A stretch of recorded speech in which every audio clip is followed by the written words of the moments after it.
Like to welcome in Coach Chris Klieman from Kansas State University. Hold on one second. There we go. All right. Coach Klieman, head coach at Kansas State University. This year, an 8-4 record. We are very fortunate in the Rate Bowl to have an 8-4 Kansas State Wildcats and a 7-5 Rutgers Scarlet Knights. Kansas State is only one of 8 FBS schools to win at least 8 games in each of the past 4 seasons, including under Coach Klieman's direction. Rushing, you'll know DJ Giddens and quarterback Avery Johnson, along with Dylan Edwards, lead a potent rushing attack for K-State. And to tell us about that rushing trio and the rest of his Kansas State Wildcats, I'd like to introduce Coach Chris Klieman. Coach, take it away. Well, thanks so much for having me, and we're so excited to head to Phoenix and play in the Rate Bowl. I've talked to a number of people that have been in that bowl game, and how well that the players and staff and people are treated, and they do a tremendous job with the hospitality. And so our football team, our university is excited to go and compete, and we get to compete against a great program in Rutgers. I so excited that I get a chance to be around Coach Shiano. I have so much respect for him and what he's done in our profession, and it's going to be a fun few days down there, and obviously for both of us, chance to get into some more developmental with your players, especially the younger guys. It's a chance to send your seniors off the right way. So I echo his sentiments of this is an important game for both universities, and important game for both football programs. And I know that the fans that come out to that game are going to be in for a great treat, because it's going to be two teams that play the game the right way, with physicality, with toughness, with discipline. You're going to see a lot of really good football players out there. And so we're excited to represent the Big 12 out in Phoenix. Thank you, Coach. Once again, if you have a question for Coach Klieman, please use the raise your hand functionality and put your camera on, and we'll make sure you get your question before Coach. Coach, without giving away your game plan, because I'm never going to do that or ask that sort of detail.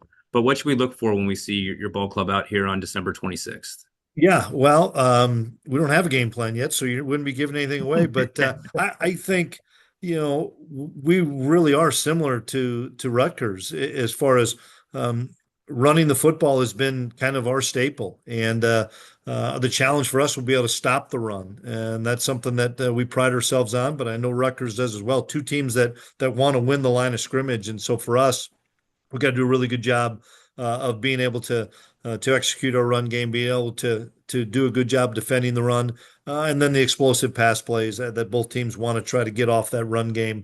That's going to be critical, and then the special teams. So it's easy to say explosive plays, red zone, and turnovers. That's what is the outcome of every game. But for us, it's going to be an opportunity for us to continue to grow. We have a lot of young players that played for us this season, giving those guys another more game experience, giving our seniors some game experience as well, to finish up their careers. And then, as everybody knows, as you get into these games and with limited opportunities you're going to have in spring ball anymore, you've got to play some guys that have earned the right, that maybe weren't ready to play in a conference game, but you got to give them an opportunity, whether it's on offense, defense, or special teams, to get some of those game reps in a bowl game. Awesome. Thank you, Coach. Appreciate that. Just a reminder that Kansas State is making it their 5th appearance in the Rate Bowl and its predecessors. 3-1 mark in their previous 4 games, and the 5th appearance is the most of any school in this game. So with that, we'll lead off with Kellis Robinette. Kellis. Yeah, hey Chris. After the Iowa State game, you said you were really going to challenge the guys to, play in this game. Where would you say their excitement level is about heading to Phoenix now? Yeah, we'll get with the guys early this week, but I know they're excited about this opportunity. You're going to get to go play in a lot warmer weather than what Ames, Iowa was. And I know that playing a Big Ten school is something that our guys are going to be excited about as well. So without a doubt, and I know that Coach mentioned this as well. I don't know all the guys that are going to play. I know that typically you may have a player or two that elects not to. I don't know all those things right now, but the core of our football team will be ready to play and want to play, and we're excited about that. And I know this is just being such a hectic year. Just want to ask, are you expecting, the whole coaching staff to be intact heading into this one? Yeah, that's hard to answer, Kellis. As Greg's going through the same thing, this is the time when there's a lot of coaching shuffles and changes. And this happened to us last year, and we found a way to overcome it when we were in the Pop Tarts Bowl. So that is just something that's always fluid in today's day and age of college football. Thanks, Coach. Thanks, Kels. Move on to Vince from WIBW TV. Hey, coach, for coaches, right? How fun is it for you guys to be able to prepare for all these different opponents, Big Ten, whoever you play? What's it like as a coach when you prepare for these type of games and you guys being able to participate in these bowl games too? Yeah, it's fresh and excitement for the coaches and the players to continue to play somebody that you typically don't play. I know that everybody's doing that now with the changes of conferences and getting different opponents there. But I think that's what's fun is having another opportunity to play against somebody that you don't have a lot of tape on. We never saw Rutgers in any crossover, and then just the chance for us. To spend with our players, spend with families. It's over the holidays. We'll travel really well. Kansas State always travels really well from our fan base to the families, and Arizona is a great destination place to spend at Christmas. And one last thing, coach, you just kind of hit on my question there. You'll be playing the day after Christmas. So will that be kind of fun to do something different playing the day after Christmas and kind of having those festivities with the guys? Yeah, absolutely. Just being able to spend the holidays, and like I said, we'll have a lot of their families down there, and I know we're staying at a really nice place that will have space so that they can spend time with their families, and it's twofold. It's an opportunity for us to compete, opportunity for us to grow and improve as a football team, but it's also an opportunity to celebrate with the time that they have with their families over Christmas. Thank you, Coach. We'll move on to Tim Fitzgerald. Tim, you're up for Coach. Coach, has the nature of bowl games changed a little bit with the portal and all the things and the shuffling of rosters? And maybe you'll use it for something a little bit different than you did like 5 years ago? Without a doubt. 5 years ago, nobody thought about if they were going to play in a bowl game. I don't even think when we played in 21 in the Texas Bowl, people thought about it. But now it is something that is being spoken about. And I think it's being spoken about probably outside of our walls with agents and those things.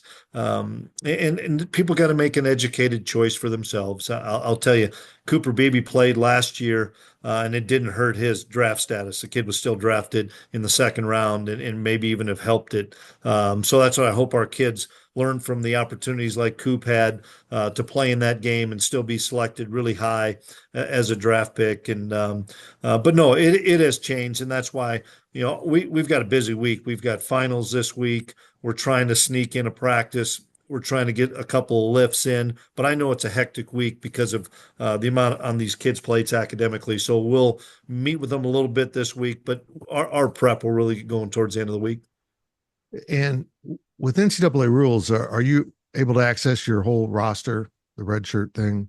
Doesn't matter. You bet. Yeah. Anybody has an opportunity in postseason to not count as a game. So we have a handful of guys that have played 4 games, but this one won't count. And so I think that's exciting for those guys. Not only will we do a lot of just developmental practices where we're just doing K-State versus K-State on top of our bowl prep. It's a great chance for those kids to be coached, find out how much that they've advanced in their understanding of the schemes offensively, defensively, and special teams. And it's a huge value. Maybe it's running down on a kickoff or being on punt return or being on PAT field goal. Anything like that's going to help those guys get their feet wet as they head into 25. Thanks, Coach. Bet. Thanks, Coach. We'll move on to Jack Magruder. Jack from Forbes.com. Coach, I wondered if you could talk a little bit about DJ, his year this year, and then the progress you've seen him make in his years in the program. What has he done to get so much better? Yeah, for starters, he learned from Deuce Vaughn, who plays for the Cowboys and was a consensus All-American, and he learned how to take care of his body. He learned how to be a Big 12 running back, and DJ has just continued to grow each year as far as a pure every down running back. He can be a first down guy or choice down. He can stay in the game on third down. He's got really good hands out of the backfield. He's had a great career. And to cap it off with another opportunity to play in a bowl game, and he had a really good bowl game last year. You have that time right now. DJ carried the ball an awful lot, so you have that time to get your body back, and I think that's what's really important for everybody to understand. With all these teams that are playing in bowl games, it's hard to think, boy, we got to turn around and play again. These guys have some time to get their bodies back, and DJ is one of those guys that's going to be able to get his body back and be able to perform at a high level. Thank you. Thank you, Coach. We'll go to Tim Everson from Manhattan Mercury. Hey, Coach. You mentioned the 2021 Texas Bowl, and I was thinking that time and your success in that game really helped you guys carry that over to 2022 and the success that you had there. How big is this time to kind of get the wheels of that kind of momentum rolling into next season? It's really important, what you do this month takes the momentum into January, February, and March. And we've been on both ends of that, of winning a bowl game and losing a bowl game. I guess the thing that I'm most proud of is that, take the COVID year out, we've played in a bowl game and qualified every year that our staff has been here, with the exception of that COVID year. And it has helped those guys, whether it's from an experience factor to just having some success with practices, even if a young man maybe isn't going to play, but just having that success of getting those extra 8 to 10 practices. But without a doubt, there's momentum that will carry you into the winter and the spring. And these guys know that they can empty the tank and leave it all on the line on December 26th, because I don't even think we come back to school until maybe January 20th. They're going to have plenty of time to rest. All right. Coach, I'd like to give you one final opportunity to leave us with any final thoughts as we depart for the holidays and then see you here in Arizona on the 23rd of December. You bet. Just the excitement that the K-State fan base, the K-State players, and our university have to come to Phoenix. I know we'll have a lot of fans that show up, and what a great opportunity to play a great team and a great program like Rutgers. Once again, I have so much respect for Coach Schiano. Excited to get an opportunity to spend a little bit of time with him because he's one of those guys that I have looked up to throughout my time of coaching, and it's an opportunity for us to spend time with these kids over the next few weeks once we get through this finals week, and pour into these guys a little bit more. And you're right, these are tumultuous, difficult times in college athletics. But when you get an opportunity to take your group of guys to a bowl game, especially something as special as a Rate Bowl in Phoenix, I think it galvanizes everybody and excites everybody. And we can't wait to start that bowl prep and come to Phoenix and enjoy the good weather. It is that, Coach. I think we hit 75 today. So, Hey, I'd be playing golf down there today. well, we have plenty of that for you when you come in December. Thank you. Best to you and your family, and we will see you soon. Appreciate it. Thanks for having me. While I have everyone here, a couple of house